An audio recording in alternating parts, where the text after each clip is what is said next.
Saya pilih Quran Surah An-Nahl ayat 125. Serulah kepada jalan Tuhanmu dengan hikmah dan pelajaran yang baik.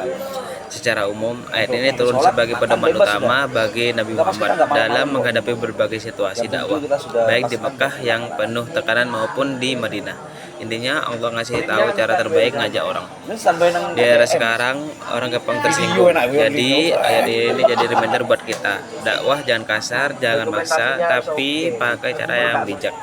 Kalau di medsos jangan debat, tapi kasih konten yang menenangkan dan mendidik. Berdua, dakwah dan komunikasi. Dakwah itu intinya ajak ke kebaikan, sedangkan komunikasi itu proses tukar menukar informasi. Dakwah itu gak bakal jalan kalau gak ada komunikasi. Komunikasi adalah kendaraannya dakwah. Sekarang orang lebih banyak ngobrol lewat chat atau sosmed. Jadi komunikator dakwah harus pinter pilih platform. Kalau mau dakwah efektif, pesan harus dikemas pakai bahasa yang dimengerti audiens zaman sekarang. Jika hakikat komunikasi dakwah di masyarakat plural, perspektif Al-Quran dan hadis. Al-Quran suruh pakai hikmah dan hadis mauizah hasanah. Hadisnya juga bercakaplah kepada manusia sesuai kadar akal mereka. Jadi hakikatnya dakwah itu harus sopan dan menyesuaikan lawan bicara. Analisis di masyarakat yang berbeda-beda, kita gak bisa pakai satu cara buat semua orang.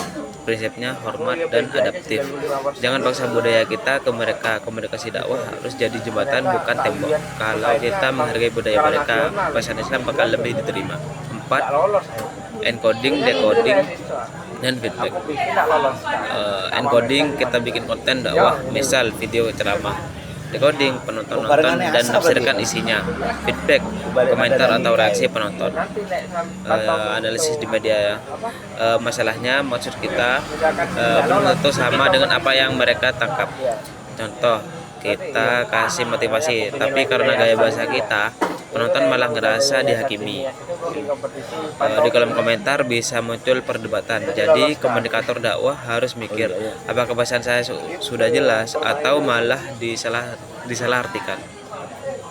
5. Teori komunikasi antar budaya, interkultural communication.